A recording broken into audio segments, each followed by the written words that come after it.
أنا عايشة بأزمة هوية بعد رجعتي للوطن، وطني سوريا. اسمي مو مهم، بس أنا مثل مئات الصبايا يلي عاشوا الطفولة ببلاد اللجوء. مراهقتي كانت هنيك، درست هنيك، وصار في عندي رفقات من هنيك. وهدول رفقاتي فرحوا وزعلوا بنفس الوقت لما صار التحرير. فرحوا لي وزعلوا إنه أنا رح أترك هذا البلد وأرجع لسوريا. بس أنا كنت أسعد إنسانة بالعالم إني راجعة لبلدي اللي حسيت فيه بكل لحظة بغربتي وما نسيته أبداً، وحابة إني أرجع وحس فيه وبهواه وروحه حتى لو كان مدمر. زبطت الشنطة وأخذت معي كل شي أغراض رح تلزمني هنيك، بس اللي ما كنت منتبهت له إني أخذت معي شغلات تانية. أخذت معي عقلي وأفكاري وقناعاتي اللي تكونوا بالبلد اللي ربيت وكبرت فيها.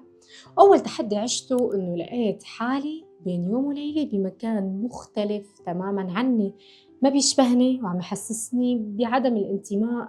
من بعدها لقيت حالي مجبرة إني أتكيف مع هذا الاختلاف، وهون شفت حالي بصراع داخلي غريب ممكن ما شافه أو حس فيه إلا يلي عاشوا مثلي.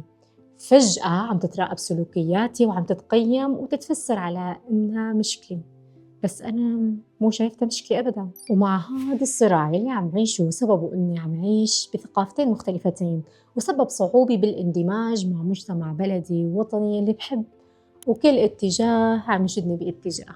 وما بخفيكن أول شي خطر لي أعمله إني أرجع محل ما كنت، بس بعدها فكرت وقررت إني أبقى وحاول وأحكي قصتي بلكي بتوصلكن، لنبدأ من جديد بمجتمع بيفهمنا قبل ما يحاسبنا، لأنه كل جرح فينا تسببت فيه الغربة أكيد ما رح يتعافى بدون الاندماج معكن وبدون ما نتقبل اختلافاتنا. أنا هاي كانت قصتي، أنتو شو قصتكن؟